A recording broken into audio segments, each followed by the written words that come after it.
우리는 이 세상을 살면서 간절히 하고 싶은 일들이 있습니다. 여러분이 가장 가지고 싶은 것이 무엇이고 또 가장 하고 싶은 일이 무엇입니까? 사람들은 자기가 죽기 전에 꼭 이것만은 하고 싶다 해서 버킷 리스트를 작성하고 이것을 내가 죽기 전에 이루는 것을 하나의 꿈으로 갖고 있습니다. 여러분의 버킷 리스트는 무엇입니까? 그런데 내가 가장 원하고 사모하는 그 일이 하나님께서 질투하실 수밖에 없는 일들이라고 한다면 어떻게 하실 것입니까? 너희는 하나님이 우리 속에 거하게 하신 성령께서 시기하기까지 사모한다 하신 말씀을 헛된 줄로 생각하느냐. 여기서 시기라고 하는 이 단어는 질투로 번역하는 것이 훨씬 더 정확한 번역이라 생각이 됩니다. 시기하면 굉장히 부정적인 그런 느낌이 들죠. 그러나 질투는 부정적일 수도 있지만 선한 질투도 있기 때문인 것입니다. 이 말씀에서 성령께서 우리를 사랑하시어 질투하시는 것인데 시기한다 하면은 잘 되는 것을 부당하게 미워하는 마음같이 느껴질 수 있기 때문입니다. 그런데 야고보 사도는 성령께서 질투하신다고 하는 이 말씀을 그라페레게이 이렇게 원어에서 기록하면서 이게 구약 성경에서 인용해 온 것이다 이렇게 말했습니다. 그런데 구약 성경 어디를 살펴봐도 하나님이 우리 속에 거하게 하신 성령께서 시기하기까지 사모한다는 이런 구절들이 없습니다. 따라서 이 말씀은 구약 성경에 있는 그런 한 구절을 그대로 떼온 것이 아니고 구약 성경에 나와 있는 하나님의 질투에 관한 내용들을 인용한 것이다 이렇게 생각이 듭니다. 구약 성경에는 하나님께서 질투하시는 하나님이라고 하는 것들을 보여주는 구절들이 있습니다. 10계명 중에 제2계명에 그것이 포함되어 있죠. 내 하나님 여호와는 무슨 하나님? 질투하시는 하나님. 그러니까 질투가 꼭 죄인 것만은 아닙니다. 하나님도 질투하셔. 우리를 얼마나 사랑하는지 질투하신단 말이죠. 사랑하지 않는 사람에 대해서 질투가 일어나는 일이 없다는 겁니다. 또 스가랴서 8장 2절에 보면 만군의 여호와가 이같이 말하노라 내가 시온을 위하여 크게 질투하며 그를 위하여 크게 분노함으로 질투하노라. 하나님이요 진노하시고 분노함으로 질투하는 그런 하나님이시라고 하는 것들을 분명히 보여주고 있습니다. 하나님의 질투는 누구를 위하여 하는 거예요? 그를 위하여. 그랬으니까요 질투에서 해악한 결과는 최종적으로 나오지 않아요. 그를 위하여, 이스라엘을 위하여, 하나님의 백성을 위해서 하나님께서 질투하시는 것이다. 비록 그것이 분노로 나타날지라도 우리를 사랑함에서 나오는 것임을 분명히 하고 있습니다. 그런데 이건 구약성경 내용이고 우리 신약, 새 언약의 시대에는 내가 예수님을 믿었다면 하나님께서 보내신 성령께서 어디에 거하셔요? 내 안에 거하십니다. 그렇게 성령께서 내 안에 계시니까 나의 속사정, 나의 마음 누구보다도 잘 알고 계십니다. 그런데 성령께서 내 안에 계시니까 그 성령께서 질투하신다고 합니다. 질투. 그런데 무엇 때문에 도대체 질투하느냐? 뭐 때문에 질투해요? 우리가 뭔가 사모하는 것 때문에 질투하신다고 하는 것입니다. 여기서 사모한다고 하는 이 말은요, 간절히 열망하고 원한다는 그런 뜻입니다. 그래서 요 단어가 다른 곳에서 어떻게 번역됐냐면요. 로마서 1장 1절에는 간절히 원하는, 또 고린도후서 5장 2절에는 간절히 사모하노라, 이렇게 번역이 되었습니다. 그러니까 우리가 뭔가 이렇게 간절히 열망하고 원하는 그것 때문에 성령께서 질투하셔요. 우리에게 질투하신다고 하는 것입니다.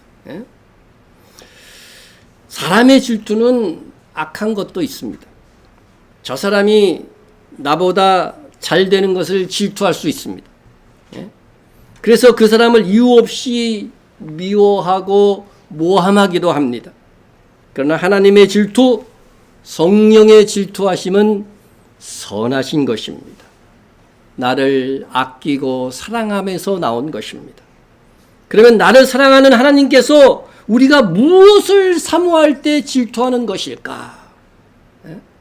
다시 우리 출애굽기 20장의 그 10계명 중에 제2계명을 참조해 보면 하나님을 믿는 신자가 하나님을 믿으면서도 우상을 만들고 섬기면 하나님께서 질투하십니다. 실제로 이스라엘 역사에서 이스라엘이 하나님을 믿는다고 하면서 다른 우상을 섬기는, 숭배하는 일로 하나님의 분노를 격발한 일이 어찌 한두 번이었습니까? 그 결과로 그들은 나라가 망했습니다. 바벨론의 포로로까지 잡혀갔습니다.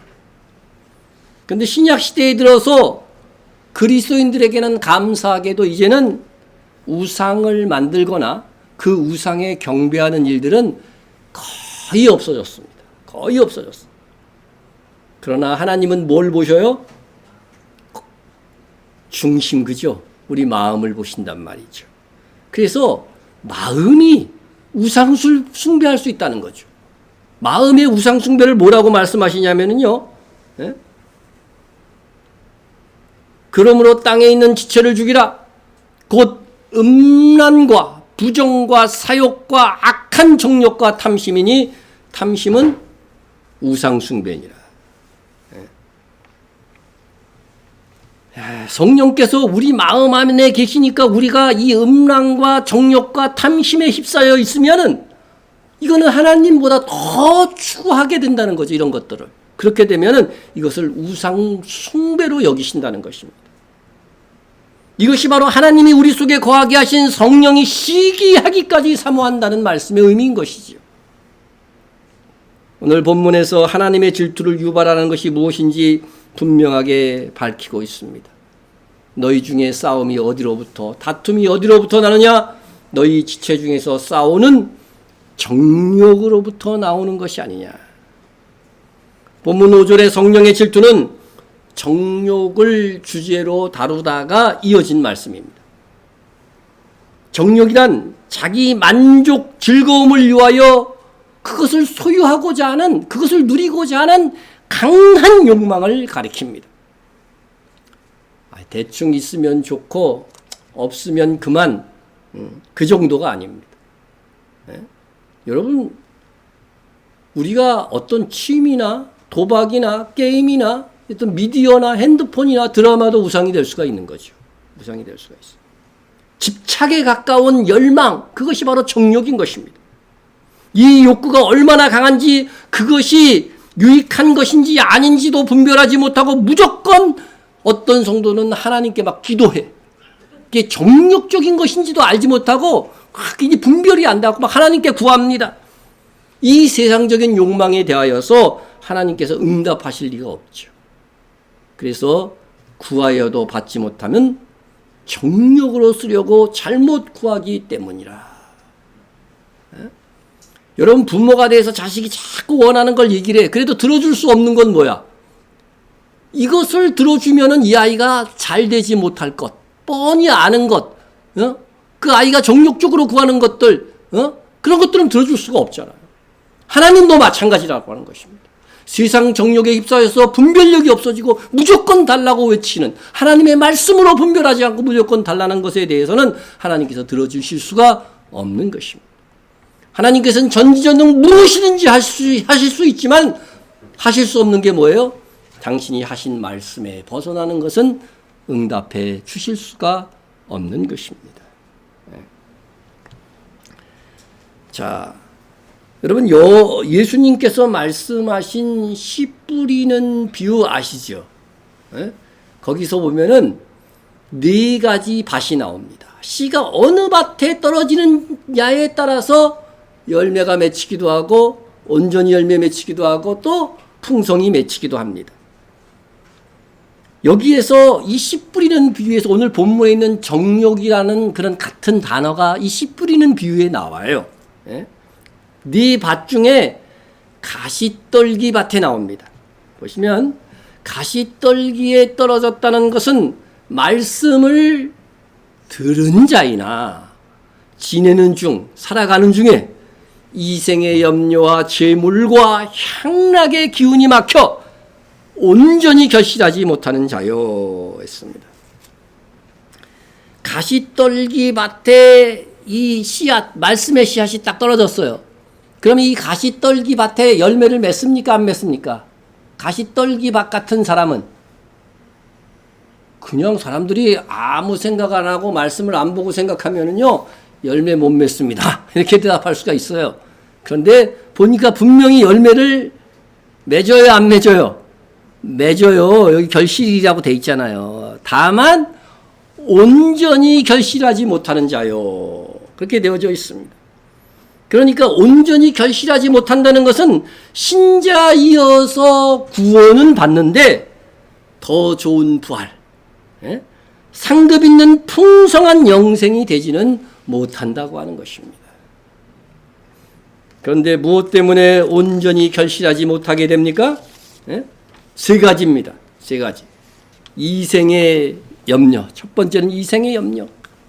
두 번째는 돈 때문에, 재물 때문에, 세 번째는 향락 때문입니다.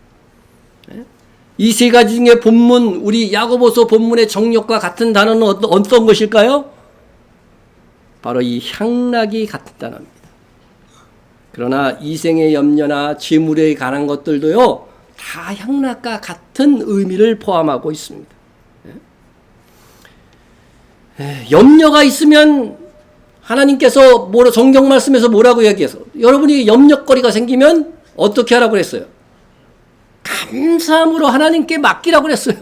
하나님께서 맡기시면 반드시 너에게 평강을 주실 것이라고 했어요. 그런데 염려가 더 강해. 내 마음속에 염려가 지배하고 있어. 그럼 계속 마음속에서 걱정, 근심으로 가득 차 있는 것입니다. 이 상태를 하나님은 뭐라고 보시냐면요, 마음의 우상 숭배라는 거예요. 하나님보다 더 의지 아니하고 자기 걱정하는 거야. 자기 걱정. 그러면 이 상태가 우상 숭배라는 것이죠. 재물도 하나님보다 더 의지해. 하나님을 믿고 든든한 마음을 갖고 있는 것이 아니라 재물이 있어야만 든든한 거죠. 그거에 우상 숭배라고 하는 것입니다. 향락, 세상 즐거움, 혹 그것이 취미라 해도 하나님께로 나오는 것보다, 하나님께 나오는 것보다 더 열망하고 추구하고 그렇게 되면은 그게 우상 숭배입니다. 옛날에 제가 저희 이모님한테 직접 들은 이야기입니다. 어느 목사님이 어느 주일 저녁에 순환히 설교를 짧게 하시더래. 그리고 예배를 일찍 마치고 목사님이 사라졌어요. 어떻게 된 걸까? 나중에 정보를 통해서 알아보니 TV에서 권투 중계하는 거 보려고 아주 예배를 짧게 드리고 나중에 보니까 그 사택 TV 앞에 딱 앉아서 그냥 뭐 홍수왕 권투를 받든지 뭐 하든 그렇겠지. 신자가 주일에 나는 산이 좋아 등산에 갔다면 오늘 본문이 말하는 정욕 향락인 것입니다. 이렇게 정욕 향락을 추구하는 열심히 지나치면 우리 안에 계신 성령께서 질투하십니다. 그렇게 되면 하나님과의 교제가 어떻게 돼요? 훼손되는 거죠. 사랑하는 두 쪽에서 한쪽이라도 막 질투하기 시작하면 어떻게 돼요? 관계가 아주 심각하게 손상이 되잖아요. 여러분, 하나님과의 관계를 훼손하는 나의 향락은 무엇일까? 잘 극복되지 않는 세상 즐거움, 끊어지지 않는 정욕의 습관들이 무엇입니까? 욕망이 지배하는 내 인생, 나의 삶이 되도록 내버려 두면 아니 됩니다. 하나님보다 더 의지하고 추구하는 것이 있다면 이는 육신의 정욕이고 우상숭배인 것입니다. 이런 정욕이 강하면 강할수록 우리 안에 계신 성령님의 질투도 점점 커져서 나중에는 하나님의 진노에 이르기에 합당한 영혼이 되는 것입니다. 어떤 사람이 일부러 자기 애인의 질투심을 유발하는 그런 행동들을 하지요. 그죠? 하죠. 그래서 제가 궁금하기도 해서 질투 유발 이렇게 해서 네이버에서 검색을 해보니까 여자가 남자의 질투심을 유발하는 방법이 나오더라고요. 네. 예민은 잘 사용할 수 있도록. 자, 첫 번째가 친구들과 더 많은 시간을 보내라는 거예요. 네? 이렇게 되면은 남자친구가 아니라도 얼마든지 즐겁게 지낼 수 있는 내 친구가 있다. 거기에 대해서 질투한다는 그런 의미라고 생각합니다. 두 번째는 냉정함을 유지하기. 예? 혹 남자친구가 다른 여자들과 문자를 주고받고 대화를 나누는 것 때문에 질투가 나도 일단은 침착함을 유지하라고 하는 겁니다. 예? 만약 남자친구가 일부러 나를 약올리려고 하는 것이라면 짜증을 내거나 화를 내는 것은 그의 작전에 말려드는 것이니까 냉정함을 유지하고 신경 쓰지 않는 것처럼 행동하라. 방어 작전이죠. 예. 세 번째는 답장 늦게 하기.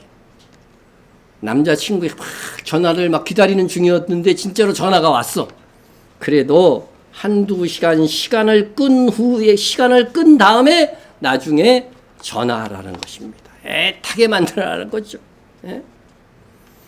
그렇게 하라는 것이고 또 네 번째 하나만 더 하면은 다른 남자들과 어울리기. 다른 남자들과 어울려 노는 것이 쉬운 일은 아니지만 남자친구의 질투심이나 화를 유발할 효과적이고 간단한 방법이다. 이렇게 소개합니다. 어떻습니까? 하지만 저는 곰곰이 생각해 봤습니다. 저는 과연 남자친구의 질투심을 일부러 유발하는 것이 올바른 사랑법인가? 그런 생각이 듭니다.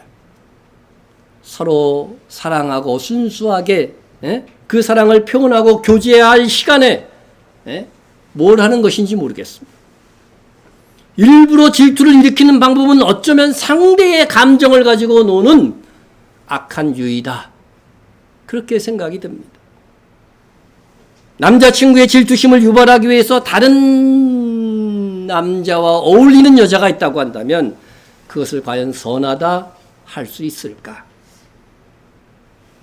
만약 우리가 자이든 타이든 우리가 마땅히 경외하고 사랑해야 되는 하나님의 질투를 유발하려고 한다면 이는 큰 죄악이 될 것입니다. 성경은 하나님의 질투를 유발하게 되면 그분의 진노로 인해서 엄청난 대가를 치를 것이라고 말씀하고 있습니다. 네 하나님 여호와는 질투하시는 하나님인즉 그 다음이 무서운 말씀입니다. 나를 미워하는 자의 죄를 갚되 아버지로부터 아들에게로 3, 4대까지 이르게 하거니와. 이래도 하나님의 질투심을 유발하겠습니까? 나뿐 아니라 내 자손 3, 4대까지 보복하시는 하나님이십니다. 하나님의 질투는 하나님의 미움을 유발하여 자신의 인생과 자손에게까지 엄청난 피해를 낳게 합니다. 내가 질투의 피해자가 되지 않기 위해서는 내가 사랑하시는 그분 하나님의 질투를 유발하지 말아야 되는 거지요. 유교 문화권이었던 조선시대에 자기 아내와 이혼이 가능한 악한 행실을 규정한 것을 뭐라 그러죠? 칠거지약. 여러분 대부분 다 아실 것이다 생각이 듭니다. 오늘날의 시각에서는 말도 안 되는 것들이 있어요. 그죠? 뭐 아들을 낳지 못한다고 무슨 여자를 이혼을 시켜? 말도 안 됩니다. 그죠? 근데 더 말도 안 되는 것은 저는 네 번째 이거 질투라고 생각해요. 질투. 질투하면 여자가 질투를 힘을 표현하면은 이혼할 수 있다는 겁니다. 남자는 아니야. 여자만 해당돼. 이 자체가 여러분 이게 말이 되는 거예요. 악법이야, 악법. 하나님께서도 우리를 사랑하기 때문에 질투하신다는데 여자 보고 남편이 다른 여자를 들여도 다른 여자와 놀아나도 질투하지 말라는 것은 남편을 사랑하지 말라는 말과 똑같은 것이다. 질투는 사랑의 자연스러운 반응입니다. 그런데 질투하지 말라니. 그러므로도 남성 위주의 처첩을 거느리는 기득권을 유지하기 위하여 질투하는 사람을 처벌하겠다는 그런 악법이 존재해 왔던 것입니다. 여러분, 질투는 질투하는 쪽의 잘못이 아닌 질투를 유발한 사람의 잘못입니다. 이것을 꼭 기억해야 됩니다. 미국의 코넬대 연구팀이 대학생을 상대로 애인 질투 유발이라는 이색 실험을 하였습니다. 결과 연인 사이에 가장 심한 질투가 나타나는 때는 언제냐면요, 내 연인이 옛 애인과 저녁 식사를 하는 것이었다고 합니다. 옛 애인과 커피를 마시거나 전화를 거나 이메일 교환하는 것들도 뒤를 이었지만 특히 저녁 식사를 같이 하는 것에 대해서는 가장 강한 질투심이 나온다는 겁니다. 성경에서도 보면 가장 친밀한 교제를 뭐로 해요? 식탁 교제입니다. 하나님과 언약을 맺을 때도 반드시 식사하는 시간이 있는 것을 알 수 있습니다. 그러기에 옛 애인과 식사하는 것은 참을 수 없는 배신감, 분노에 가까운 질투를 일으킵니다. 우리는 옛 애인과 식사하지 말아야 합니다. 우리의 현 애인은 누구입니까? 나의 신랑 예수님이십니다. 우리 몸 안에는 그분의 영이신 성령께서 거하고 계십니다. 반면에 예수 믿기 전에 옛 애인이 누굽니까? 육신의 정욕입니다. 자기 중심, 자기 만족을 위해서 사는 것을 말합니다. 누구든지 그리스도 예수 안에 있으면 새로운 피조물이라. 이전 것은 지나갔으니 보라 새 것이 되었도다. 여러분, 예수 믿기 전에도 우리는 하나님의 피조물이에요. 그러나 믿고 나서는 무슨 피조물? 새로운 피조물. 왜 새로운 피조물이라고 그러는지 아세요? 우리 안에 성령께서 들어오셨기 때문에 영원히 죽지 않는, 한 번 구원은 영원한 구원이 되는 그런 존재로 바뀌었기 때문에 새로운 피조물이라고 하는 것입니다. 가장 큰 차이는 성령께서 내 안에 거하시는 것입니다. 우리 애인께서요, 우리와 합쳐져 갖고요, 연합되어져서 우리 안으로 들어오셨어요. 그러므로 옛 애인과는 결별해야 됩니다. 옛 애인은 어떻게 돼요? 십자가에 못 박아야 되는 것이죠. 그리스도 예수의 사람들은 육체와 함께 그 정욕과 탐심을 십자가에 못 박았느니라. 못 박았는데 또 살아나, 이게. 정욕이 또 살아나. 놀랍습니다. 하여튼.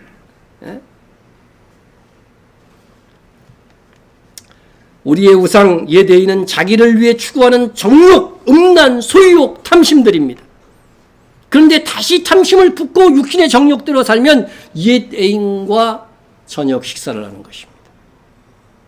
육신의 정욕대로 사는 것은 여러분 지나간 때로 족하도다 말씀하고 있습니다.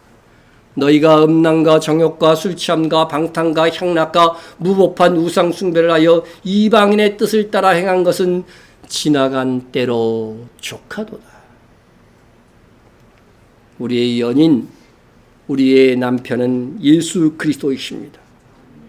그런데 그리스도의 이 약혼 여인 교회 성도들이 거의 매일처럼 옛 애인과의 미련을 떨쳐버리지 못하고 밀담을 나누고 저녁 식사 교제를 하는 것처럼 보인다는 것입니다.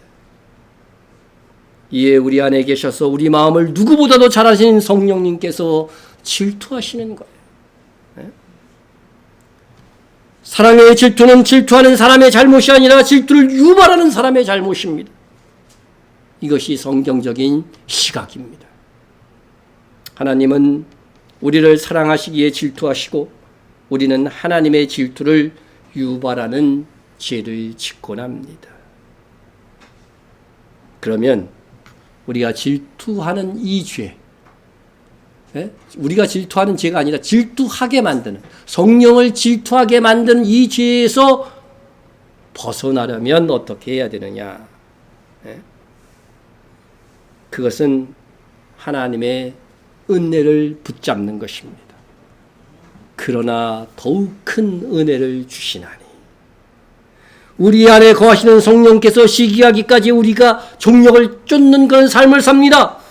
그런데 우리의 의지로만 그 우상 숭배에 해당하는 종력에서 벗어날 수 없다는 데 문제가 있습니다.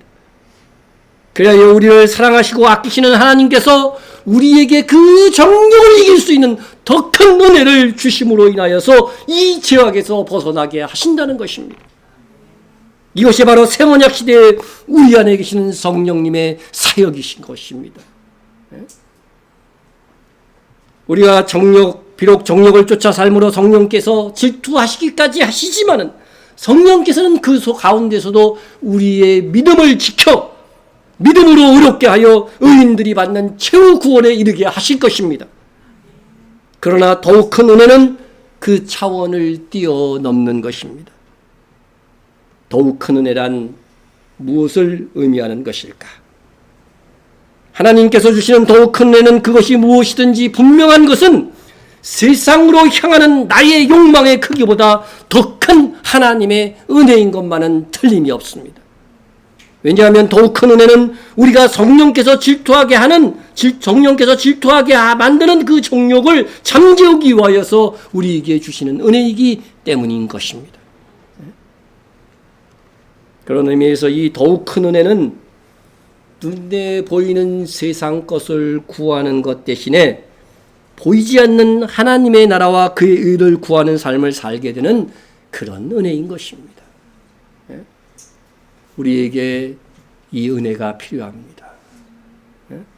자꾸 움켜쥐려만 하고 더 가지고 더 누리고자 하는 그런 마음에서 손을 펴 구제하게 하시는 그 하나님의 은혜가 우리에게 필요합니다. 하나님의 더 큰 은혜의 역사만이 우리로 이 땅이 아닌 저 하늘의 보물을 쌓게 하십니다. 우리 교회 어떤 성도가요, 기부금 영수증을 떼어갖고 회사에 제출했더니 직장 동료가 1년 동안 헌금한 금액을 보고서 깜짝 놀라서 너 뭐 먹고 살래? 그러더래요. 너 뭐 먹고 살래? 신실하신 성도 여러분, 계산해 보지 않았겠지만 여러분이 10년 동안 헌금한 금액을 저축하였다면 지금 상당한 노후 자산이 되었을 것입니다.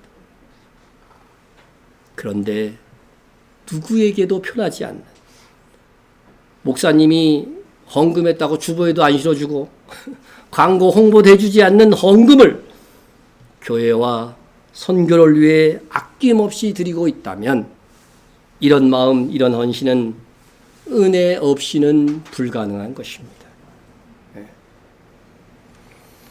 하나님의 성령을 내 속에 거하시게 하여 우리의 믿음을 지켜 최종 구원에 이르게 하신 하나님의 은혜뿐 아니라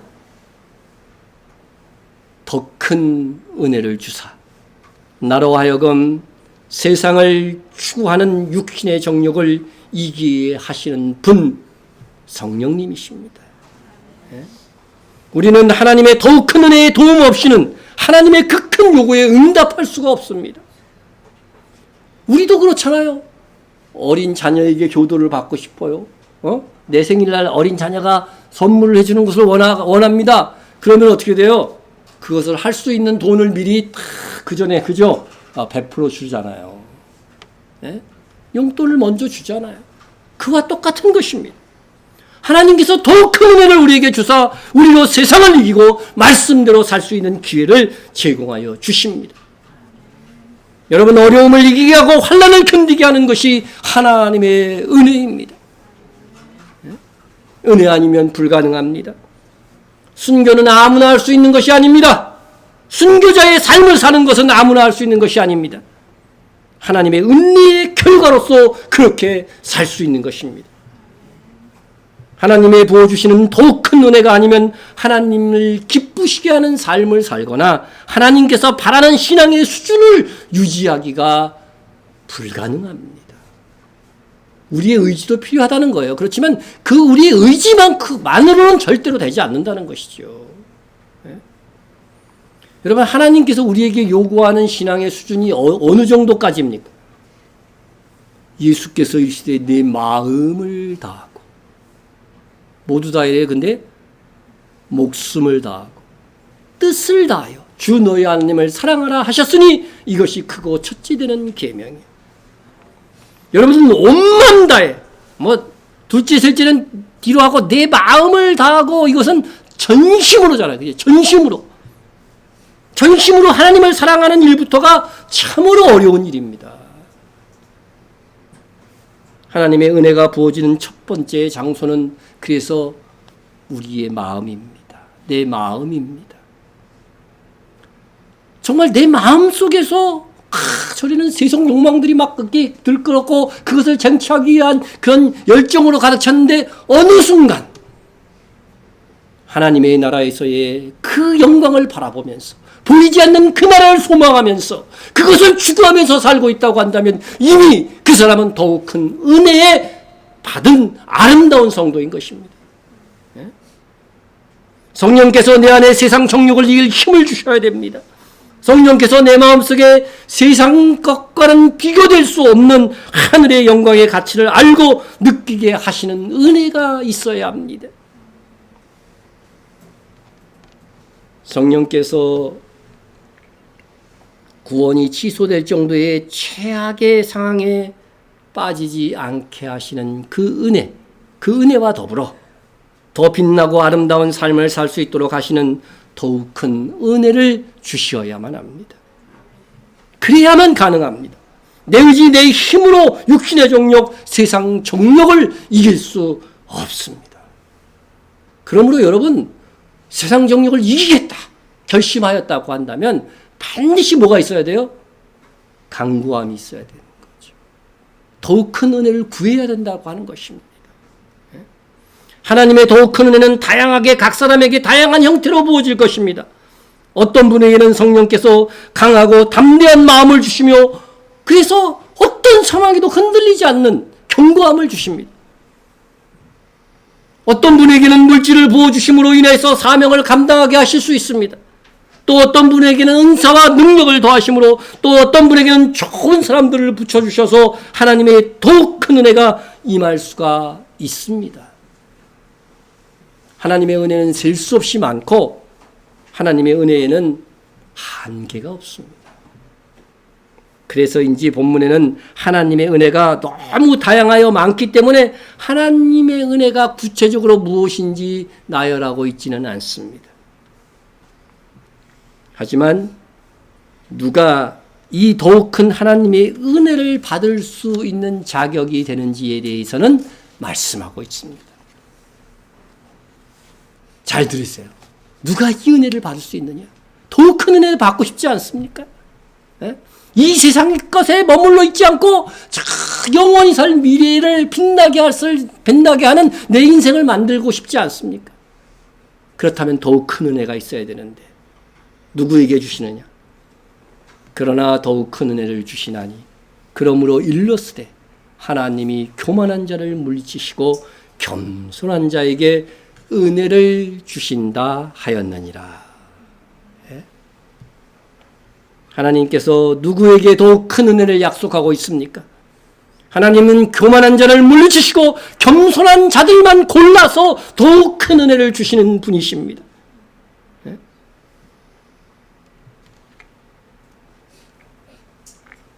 여러분, 자기 자신을 탁 향해서 생각해 보세요. 나는 겸손한 자인가, 교만한 자인가? 답을 하셨습니까? 그런데 여러분, 실상은 우리 모두가 교만하다고 보는 것이 맞습니다. 어떤 때는 겸손해 보이다가도 막상 자기 문제에 부딪히게 되면은 얼마나 예민한지. 그래서 베드로 사도는 다 서로 겸손으로 허리를 동이라 하였습니다. 이 허리끈, 혁뒤로 꽉 찌지 않으면 어떻게 됩니까? 바지가 흘러내립니다. 치마 입은 분들은 치마 흘러내리면 망신이죠. 부끄러움을 당하게 될 것입니다. 겸손의 허리띠를 띄어야 주님의 심판대 앞에서 부끄러움을 당하지 아니하고 더욱 큰 하나님의 은혜를 맛볼 수가 있습니다. 베드로를 위시한 이 12 제자들이 예수님께서 예루살렘으로 다 올라가실 때 이제는 예루살렘에서 예언된 대로 유대인의 왕이 되시는 거구나, 그렇게 생각을 했어요. 재림 때 될 일을 초림 때 되는 줄 알고, 야, 이때 예수님이 왕이 되면 우리는 분명히 장관직에 임명될 때인데 영의정 좌의정 더 높은 직위에 나에 올라가기 위해서 제자들끼리 뭐 했어요? 누가 더욱 크냐 싸웠는데, 그게 뭐냐면 누구의 공적이 크냐 하고 싸운 겁니다. 젊은 날 그랬던 베드로가 더 깊은 신앙으로 들어가니까 젊은이들에게 권고하기를 다 서로 겸손으로 허리를 동이라, 그렇게 권고하였습니다. 인생에서 가장 중요한 것이 무엇인가? 베드로는 배운 것이죠. 야고보 사도는 구약 성경을 인용하여서 하나님이 교만한 자를 물리치시고 그랬는데요. 베드로 사도는 하나님은 교만한 자를 대적하시되 그랬습니다. 대적하시되. 그러니까 하나님께서 교만한 자를 단순히 물리치시는 것이 아니라 적으로 삼는 거예요. 대적으로 삼으시는 거예요. 여러분, 하나님이 나를 대적하시면 내가 어떻게 되겠습니까? 그러므로 교만은 패망의 선봉이요. 망하고 싶으시면 교만하세요. 제가 정확하게 가르쳐드립니다. 거만한 마음은 넘어짐의 앞잡이라. 여기 침모라는 배 안에 있으면서 여기 써 있는 말이 뭐, 너는 대단해, 너는 정말 능력이 있어, 막 이렇게, 이게 아주 칭찬하는 말들입니다. 너는 최고야. 그 말에 탁 뻗이고 있다가 어디를 가요? 바닷속으로 침몰하는 겁니다.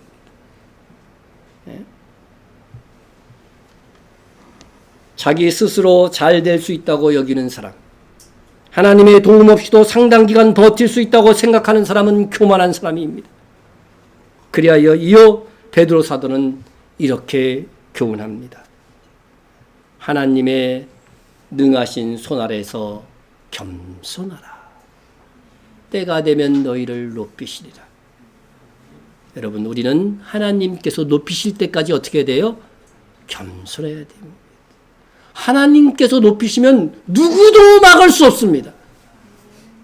스스로 칭찬해서 자기 피 아래서 높아지는 사람이 되지 마시고, 그러면 상을 잃어버린다고 돼 있어요. 오히려 하나님께서 높이실 때, 이 땅에서든 영원한 나라에서든 하나님께서 반드시 나를 높이실 때가 있으니까 겸손하라고 말씀하고 있습니다.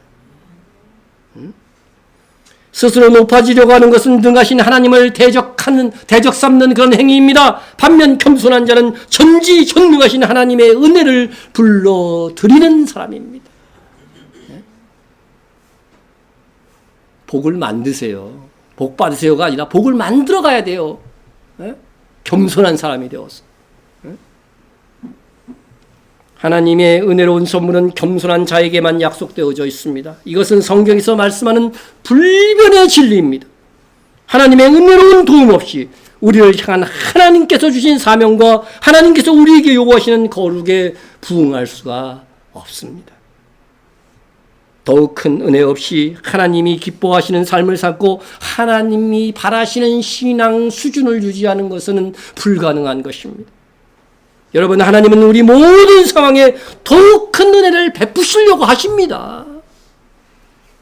그분의 더욱 큰 은혜를 사모하세요.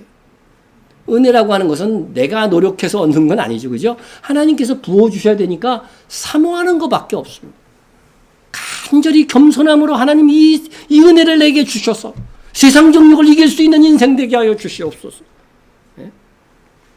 은혜는 그분의 은혜가 내 삶에 필요하다는 것을 인식하기 전에는 받을 수 없습니다. 그게 정말로 필요하다는 것을 느끼기 전에는 그 은혜가 내 것이 되지 못합니다. 겸손히 하나님의 도움을 호소하기 전에는 은혜가 내게 와서 닿지 않습니다. 겸손히 하나님의 능하신 손을 바라보세요. 어떤 상황, 어떤 역경에도 어려움 속에서도 상황을 역전시킬 수 있는 능하신 하나님의 손을 바라보시기 바랍니다. 그분의 능하신 손 아래서 겸손하라. 때로는 능하신 하나님께서 응답하지 않는 것처럼 보이는 세월들이 지나갈 수 있습니다. 모세에게 미디안 광야에서의 그 장인의 양을 쳤던 40년 세월이 그러했습니다. 모세는 자신의 힘과 능력으로 자신의 방법으로 이스라엘을 해방시키려고 하였습니다. 그것은 분명히 선한 목표였지만 방법에 있어서는 영적 교만입니다. 내 힘으로 하려고 했으니까. 그러자 모세는 도망자가 되어서 졸지에 이집트 공주의 아들에서 미디안 광야에서 양치는 목자가 그 목자로 전락했어요. 그것도 자기 양이 아니고 성경에 보면 장인의 양. 40년이 흘렀는데도 야곱처럼 약삭 빠지지 못해갖고 여전히 장인의 양을 치고 있었어요. 40년 동안 낮아진 모세. 그래서 이제 자기 건사나 힘으로는 도무지 이스라엘을 구원할 수 없다고 생각하는 모세가 되었을 때에 그때서야 하나님은 그를 불러 사용하셨습니다. 이 사람 모세는 온유함이 지면의 모든 사람보다 더하더라 인정되었을 때에 비로소 하나님께서 그를 사용하신 것입니다. 모세의 온유와 겸손함은 하나님의 작품이었습니다. 이에 모세에게도 이 하나님의 작업에 다듬어져서 겸손한 사람이 되었던 그런 공로는 있는 것이지요. 그리하여 모세는 사역을 감당하기 위한 하나님의 더 큰 은혜를 한량없이 받았습니다. 세상에서 더 쌓고 싶고 통장 하나 더 만들고 싶고 세상에서 더 누리고 싶은데 그것 대신 하나님의 나라에 투자한다는 것은 은혜가 필요한 일입니다. 세상을 향한 우리의 마음을 하늘로 돌릴 수 있게 하시는 그 전능하신 은혜의 손길을 사모하십시오. 제가 늘 얘기하지만 헌금할 때 아까운 생각이 들면 하라고요, 말라고요? 그래도 하면은 교회는 이득이 됩니다. 그러나 여러분은 아무 이득이 없으니까 안 하는 게 낫다고 제가 말씀을 드렸죠. 아낌없이 드릴 수 있는 더 큰 은혜를 먼저 받으셔야 됩니다. 우리가 나를 빚어가시는 하나님의 선하신 열심에 동의하고 겸손한 사람이 되어 간다면 하나님께서 나에게 더욱 큰 은혜를 주시사 능히 사명 감당하는 인생이 되게 하실 것입니다. 겸손한 자는 자신의 연약과 궁핍을 인정하는 자입니다. 내 삶이 하나님의 도움 아래서 이루어지는 것을 뼈저리게 느끼는 사람, 그가 겸손한 사람이에요. 하나님이 돕지 아니하시면 내가 10년, 20년 모으고 쌓아 올린 공든 탓도 하루아침에 물거품이 된다는 것을 인식하지 않으면 겸손해질 수가 없습니다. 엄청난 것을 얻었다가 하루아침에 잃어버린 경험을 그래서 한 번쯤은 해봐야 돼. 그래야 그만이 깨지고, 사람이 가지면 가질수록요, 목에 힘을 주고 교만해져 갑니다. 네? 여러분, 이거 누구라도 다르지 않습니다. 타락한 이후의 인간은 가지면 가질수록 어깨에 힘이 들어가고 거만해지는 것입니다. 그렇게 되면 하나님께서 대적하시기 시작합니다. 몰락이 시작될 것입니다. 그래서 잘 되고 있을 때에 경성해야 됩니다. 겸손한 자는 자기가 인생인 것을 인정하는 것입니다. 지금이라도 하나님께서 호흡을 거두어 가시면 끝나버리고 마는 인생이라는 것을 인정하지 않고는 겸손해지지 않습니다. 하나님이 그냥 목숨을 어리석은 부자의 비유에 나오잖아요. 오늘 밤 내가 너의 생명을 걷어가면 네가 그렇게 많이 쌓았던 거 무슨 소용이 있겠느냐. 하나님이 오늘도 나를 데려가실 수 있는 분이에요. 하나님이 마음만 먹으시면 우리가 인생인 것을 기억해야 겸손한 자가 되는 것입니다. 하나님은 겸손한 자에게 더욱 큰 은혜를 주십니다. 무엇보다도 우리의 죄된 욕망을 제어할 수 있는 더 큰 은혜를 주십니다. 오늘 새벽기도에서도, 어제 새벽기도에서도 말씀을 드렸지만 우리 그리스도인의 가장 큰 능력은 말씀대로 살 수 있는 능력인 것입니다. 그것은 더욱 큰 은혜를 받아야만 가능한 것입니다. 우리 몸에 남아있는 죄성은 정욕을 추구합니다. 심지어 우리 안에 하나님께서 거하게 하신 성령께서 질투하실 정도로 세상의 부와 향락을 사모합니다. 그럼에도 하나님께서는 우리가 이를 극복하고 이길 수 있도록 더욱 큰 은혜를 주신다고 약속하고 계십니다. 단 우리에게 요구하시는 것은 겸손입니다. 겸손으로 허리를 동이고 하나님께서 주시는 더욱 큰 은혜를 받아서 세상 욕망을 이기며 사는 여러분이 되시기를 주의 이름으로 축원합니다. 우리 통성으로 한번 기도하겠습니다. 때가 되면 나를 높이실 능하신 하나님을 믿고 매사에 날마다 겸손으로 허리를 동이겠습니다. 세상 것을 추구하는 육신의 정욕을 이길 수 있는 더욱 큰 은혜를 부어 주소서 하고 간절히 기도하시기 바랍니다. 우리 교회가 우리 교회에 주신 사명 열방과 이스라엘 선교 잘 감당할 수 있도록 기도해 주시고요. 오늘은 사역자를 저와 전도사님을 위해서 여러분 잘 겸손한 사역자, 진실한 사역자, 능력 있는 사역자가 될 수 있도록 여러분 기도해 주시기 바랍니다. 통성으로 기도합니다. 사랑과 은혜가 충만하신 하나님 아버지 감사합니다. 아버지 하나님이여 때가 되면 주께서